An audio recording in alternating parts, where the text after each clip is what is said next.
সাদ্দাত বাদশাহের গল্প অসংখ্য চ্যানেল এবং আলেমদের থেকে আপনারা হয়তো শুনে থাকবেন, কিন্তু এই গল্পটি কি সত্য? প্রিয় দর্শক, কি মনে হয় আজরাইল আলাইহিস সালাম কাফের বাদশাহের সঙ্গে বাতানুবাদ করলেন তার জান কবজের পূর্বে? আসসালামু আলাইকুম। আমি একজন প্র্যাকটিসিং মুসলিমা।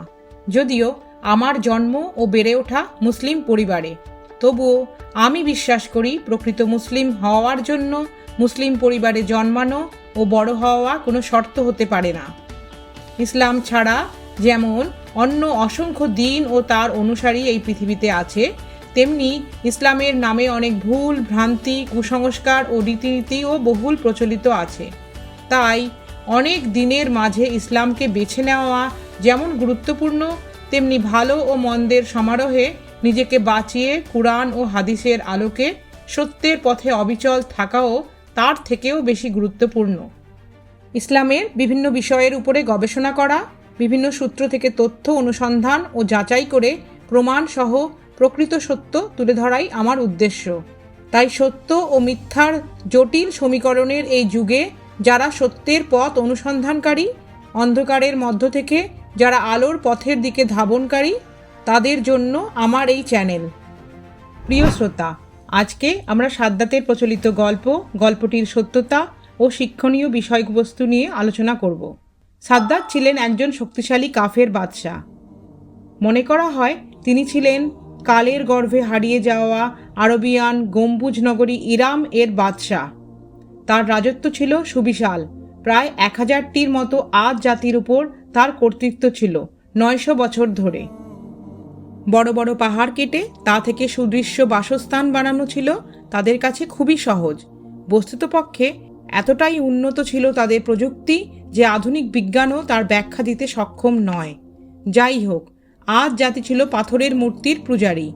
তাদের কাছে আল্লাহর একত্বের বাণী নিয়ে এসেছিলেন নবী হুদ আলাইহিস সালাম,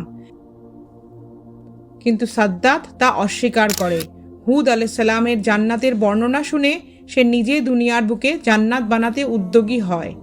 প্রায় 300 বছর ধরে সে জান্নাতের নকল করে বিরাট বড় নগরী বানায়, যার প্রাসাদগুলি ছিল স্বর্ণ ও রৌপ্যের ইট নির্মিত, আর পিলারগুলি ছিল চুনি ও পান্নার। প্রাসাদের মেঝে ছিল মুক্তা ও অন্যান্য বিভিন্ন দামি পাথরের। জান্নাতের নহর এর অনুকরণে সে নদীও প্রবাহিত করেছিল। দুনিয়ার বুকে সাদ্দাতের নির্মিত জান্নাতের কাজ শেষ হওয়ার পর সে ও তার পরিষদবর্গ এতে প্রবেশের উদ্দেশ্যে রওনা দেয়, কিন্তু যাত্রাপথ সম্পূর্ণ হতে যখন আর একদিন ও রাত বাকি, তখন প্রবল ঝঞ্ঝাতে সম্পূর্ণ নগরী ধ্বংস হয়ে যায়। এমতাবস্থায় আল্লাহ সুবহানাহু ওয়া তাআলা আজরাইল আলাইহিস সালামকে হুকুম করলেন সাদ্দাতের জান কবজ করতে। মোটের উপর সাদ্দাত বাদশাহর বহুল প্রচলিত চমকপ্রদ গল্পটি এটাই। এছাড়া অনেকে আবার রং চড়িয়ে সাদ্দাতের জন্মকালীন ছোটবেলার আজব কাহিনীও শোনান। যথা সাদ্দাতের জন্ম হয়েছিল সমুদ্রে, যখন তার মা দুর্যোগপূর্ণ আবহাওয়ায় জাহাজ ডুবির পর কোনো রকমে ভাসমান কাঠের ভেলাতে আশ্রয় নিয়েছিল। আর সাদ্দাতের জন্মের পর আজরাইল আলাইহিস সালাম তার মায়েরও জান কবজ করেছিল। কি নিষ্ঠুর নিয়তির এক সূচনা শিশু সাদ্দাতের সঙ্গে, যা পুনরায় সংঘটিত হয়েছিল ভবিষ্যৎ বাদশাহ সাদ্দাতের সঙ্গে। অসংখ্য চ্যানেল ও আলেমদের থেকে এই গল্পটি শুনে থাকবেন, কিন্তু এই গল্পটি কি সত্য? প্রিয় দর্শক, কি মনে হয় আজরাইল আলাইহিস সালাম এক কাফির বাদশাহের সঙ্গে বাতানুবাদ করলেন তার জান কবজের পূর্বে, নাকি সাদ্দাত সত্যি সত্যি জান্নাত বানিয়েছিলেন দুনিয়ার বুকে শুধুমাত্র কিছু বর্ণনা শুনে? জান্নাত তো এমন এক বাস্তব যা কোনো চোখ আজ অবধি দেখেনি। বস্তুত আদ জাতি ও নবী হুদ আলাইহিস সালামের বর্ণনা আল কুরআনে এসেছে, তাই এর সত্যতা নিয়ে কোনো সন্দেহ নেই।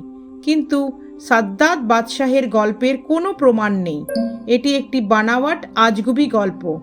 আদ জাতি হুদ আলাইহিস সালামের আগমনের পরেও আল্লাহর অবাধ্যতার জন্য ধ্বংসের সত্য ঘটনার মোড়কে সাদ্দাত বাদশাহের আজগুবি গল্প চালানো হচ্ছে। কিছু আলেম এই ঘটনার মিথ্যা প্রচার করে ফিতনা ছড়িয়ে বেড়াচ্ছে। মুমিনদের জন্য দুনিয়া একটি পরীক্ষার জায়গা অথবা জেলখানা স্বরূপ, আর কাফের মুশরিকদের জন্য আমোদ প্রমোদ, বিনোদনের ও উপভোগের জায়গা বা জান্নাত। আগেকার যুগের রাজা বাদশাহদের প্রচুর সম্পদ ও বৈভবের অধিকারী ছিলেন। সঙ্গে ছিল প্রচুর চাকর চাকরানি ও তাবেদার। দুনিয়ার জীবন ছিল বিলাসবহুল তথা জান্নাত স্বরূপ। জান্নাতের যেটুকু বর্ণনা নবী রসুলদের মাধ্যমে জানা যায় তা শুধুমাত্র স্টার্টার। তার প্রকৃত সামগ্রিক রূপ অনবদ্য ও ব্যাপক, যা কেউ কখনো দেখেনি, শোনেওনি। সেখানে সাদ্দাত কিভাবে জান্নাতের অনুরূপ কিছু বানাতে সক্ষম হবে। আবার আজরাইল আলাইহিস সালাম বেচারাকে ঢুকতে দিল না সেই বানাওয়ার জান্নাতে। আহা, কত সহানুভূতি! একটু না হয় ঢুকতো অল্পক্ষণ উপভোগের জন্য। সহানুভূতি অর্জন করার এই প্রচেষ্টা শয়তানির নিদর্শন। যেভাবে ইবলিশের প্রতি সহানুভূতি সম্পন্ন ছিল এঞ্জেলের সঙ্গে, অভিশপ্ত হয়ে বিতাড়িত হয়ে পরিণত হলো ফলেন এঞ্জেলে। সহানুভূতি আর ভণ্ড আবেগের আড়ালে মূল সতর্কবাণীটাই ধামাচাপা পড়ে গেল। আল্লাহকে অস্বীকারী, তার প্রেরিত নবী রসুলের নিদর্শন সমূহকে অস্বীকারী সবারই অন্তিম পরিণতি হবে অনিবার্য ধ্বংস। আল্লাহ সুবহানাহু ওয়া তাআলা বলেন, অস্বীকার করেছিল তাদের পূর্বে নূহের কওম, রসের অধিবাসী এবং সামুদ, এবং আদ, ফেরাও এবং লুতের ভাতৃবর্গ। সাদ্দাদের বেহেশত সম্পর্কিত বর্ণনা কি সঠিক? সাদ্দাদ এই ব্যক্তি ইতিহাসে বিভিন্ন জায়গায় উল্লেখিত হয়েছে।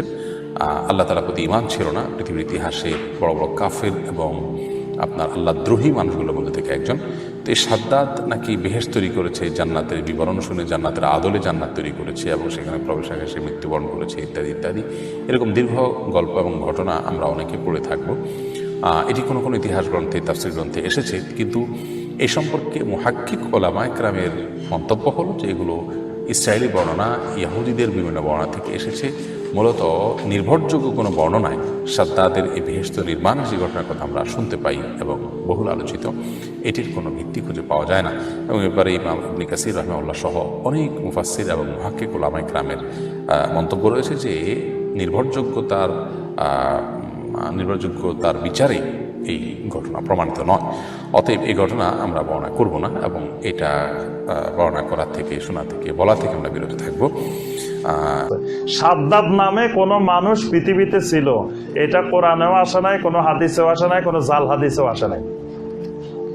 এটা হলো ইসরায়েলিদের, ইহুদিদের কোনো কোনো কিচ্ছা কাহিনীতে বইয়ের মধ্যে লেখা আছে, সেই কাহিনীটা আমাদের মধ্যে চলে আসছে। আর এইসব মিথ্যা কাহিনী দিয়ে ওয়াজ করলে, বয়ান করলে মানুষের চোখের পানি আসে আর মহব্বত করে, মানুষ পছন্দ করে।